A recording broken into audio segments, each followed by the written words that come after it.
بسم اللہ الرحمن الرحیم. یہ وضو کا طریقہ سن لیں ذرا ایک دفعہ. وضو تو سب کو ہی کرنا آتا ہے, لیکن جو صحیح پراپر سنت طریقہ ہے نا, اس سے لوگ وضو نہیں کرتے. نماز کا طریقہ تو بڑا لمبا ہے, اب وہ تو پوری کر کے دکھانا پڑے گا نا, تو وہ پھر کسی اور وقت انشاءاللہ. وضو میں جو ہے نا لوگ کیا کرتے ہیں, بہت زیادہ ہو گیا ہے, چھوٹے بچوں کا اور بڑوں کا لحاظ, یعنی تھوک اور ناک وغیرہ کپڑوں میں بدن پہ لگ جائے تو پاک ہوتے ہیں, نہ پاک ہوتے ہیں. اگر نماز پڑھنے بلی اگر پاؤں چاٹنا شروع کر دے تو پاک رہے گا, بلی کا جھوٹا پاک ہے. تو کیا ہوا, وضو کا جو طریقہ ہے نا, لوگ کیا کرتے ہیں عجیب, نارملی تو سب صحیح کر رہے ہوتے ہیں, لیکن جو صحیح سنت طریقہ اس کو فالو نہیں کرتے. طریقہ یہ کہ آپ نے ہاتھ دھونے کے بعد بائیں ہاتھ سے نلکا کھولا, سیدھے ہاتھ میں کیا لیا, پانی لے کے نلکے کو فوراً کیا کر دیا, چلو میں پانی لے کے. لوگ سمجھتے ہیں نلکا کھولنا تو سنت ہے, بند کرنا سنت. ارے بولو نا یار, نہیں ہے. تو کلی تو سیدھے ہاتھ سے کرنی ہے نا, تو الٹے ہاتھ سے آپ کیا کر دیں گے, نلکا بند. کیونکہ نبی صلی اللہ علیہ وسلم جب لوٹے سے پانی نکالتے تھے تو چلو میں پانی لے کے لوٹے کو سیدھا کر دیتے تھے. یہ نہیں کرتے تھے کہ لوٹے سے لوٹا اسی کیفیت میں اور پانی بہتا چلا جا رہا ہے. تو آپ نے نلکے کو لیفٹ ہاتھ سے کھولا اور چلو میں پانی لیا اور فوراً نلکے کو کیا کر دیا. بہت زور سے بھی بند نہ کریں, اس کا واشر خراب ہو جاتا ہے, بس آرام سے بند کر دیا. کیونکہ وہمی ہوں گے نا, وہ یوں کر کے کرتے رہیں گے, نلکے توڑ دیتے ہیں کہ بھئی ایک قطرہ بھی ضائع ہو گیا تو قیامت کے دن کہیں جہنم میں نہ پھینک دیں ہمیں, اس لیے پورے کوئی نمی بھی نہ آئے, تو تھوڑا سا بند کر دیں, ایک آدھ قطرہ ٹپکنے سے کچھ نہیں ہوتا. یہ لیا آپ نے, منہ میں کلی کی, مسواک کی, مسواک نہیں ہے تو انگلی سے دانت صاف کیے, غرارہ بھی کیا اگر روزہ نہیں ہے, ٹھیک ہے. پھر نلکا کھولا, پھر بند کیا, پھر کلی, اس طرح.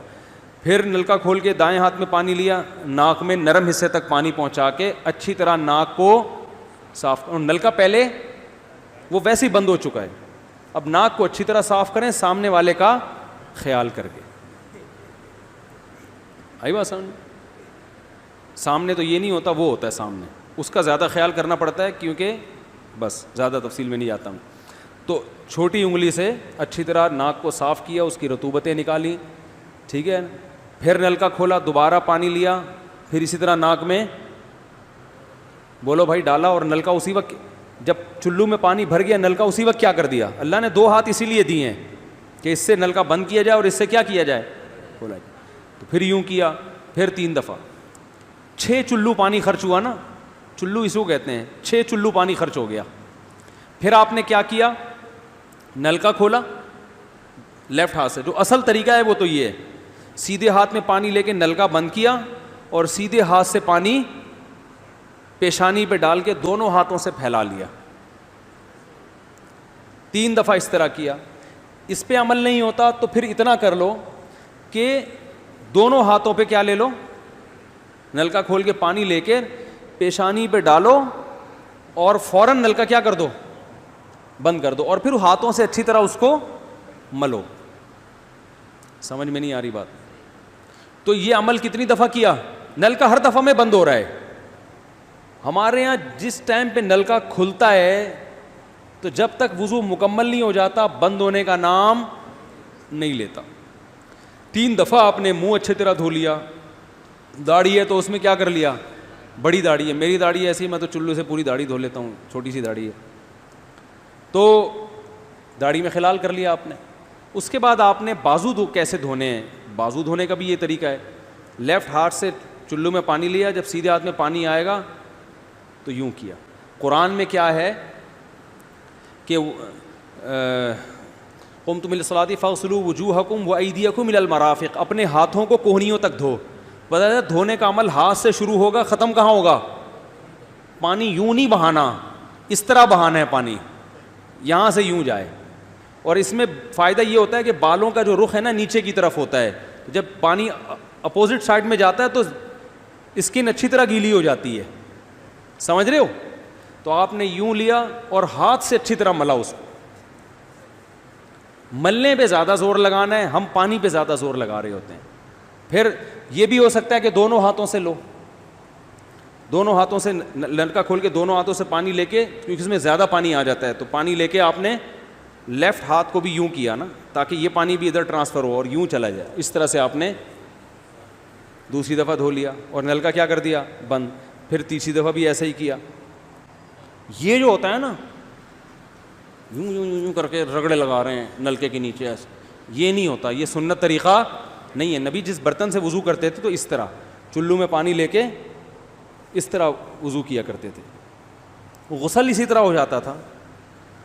تو اب پھر لیفٹ میں بھی ایسے ہی ہے, لیفٹ میں پانی ڈالا اور سیدھے ہاتھ سے سہارا لے کے کیا کیا, دونوں ہاتھوں کا پانی ادھر آ جائے گا, ایک دفعہ دھل گیا. اچھی طرح مسئلے کونیوں تک پہنچ جاتا ہے, اور پریکٹس کے بعد تو بہت اچھا ہو جاتا ہے. اس کے بعد آپ نے کیا کیا, سر کے بالوں کا مسا. سر کے بالوں میں جو یہ ہے یہ طریقہ کچھ بھی نہیں ہے, کہیں بھی ثابت نہیں ہے. سیدھا آپ نے ہاتھ گیلے کیے, پیچھے لے گئے. ایک حدیث میں صرف یہاں تک آتا ہے, ایک حدیث میں واپس لانا بھی. تو دونوں طریقے ہیں مسا کے, صرف پیچھے لے جاؤ یا پیچھے لے جا کے پورے سر پہ ایسے ہاتھ پھیر لیا, کیا ہو گیا سر کا مسا. پھر انگلیوں کا, وہ کانوں کا, الاذنان من الراس, حدیث میں آتا ہے کان کس میں سے ہیں, سر میں سے. کیا مطلب, اس کے لیے نیا پانی لینے کی ضرورت نہیں ہے. کان کا مسا کیا اور کانوں کی لو کا مسا کیا. گردن کا مسا بہت اختلاف ہے اس میں. احناف کے ہاں سنت, احناف بھی نہیں کہتے, افضل ہے, بہتر ہے.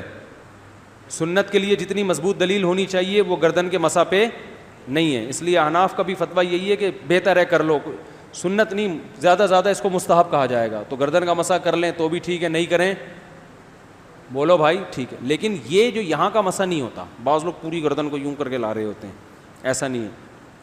تو گردن کا مسا یہ جو یہاں سے کیا جاتا ہے, یہ پچھلے جانب سے ہمارے حضرت اس کے قائل نہیں تھے. وہ کہتے تھے مسا جہاں بھی شریعت میں ملتا ہے یہاں سے ملتا ہے. تو ان کی رائے یہی تھی کہ اگر گردن کا مسا کرنا ہے تو گدی, گردن نہیں گدی کا مسا وہ یہاں سے کر لے. لیکن یہ کوئی نہ سنت مؤکدہ ہے نہ کوئی زیادہ تاکید ہے اس کی, کوئی کرے ٹھیک ہے, نہیں کرے تو بھی ٹھیک ہے. تو اس کے بعد اس لیے کہ بہت سے لوگ اس کے قائل نہیں ہیں تو ان سے بحث نہ کریں, ٹھیک ہے نا. بہت سے لوگ نہیں کرتے گردن کا مسا, بہت سے علماء فقہا اس کے قائل نہیں ہیں. اس کے بعد آپ نے پاؤں دھونا ہے. تو پاؤں میں بھی یہ کہ قرآن نے کیا کہا کہ الی الکعبین, انگلیوں سے شروع ہوگا اور ٹخنوں تک پانی جائے گا.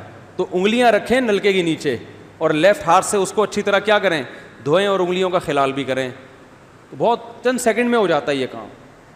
اور پھر نلکا بند کر دیں.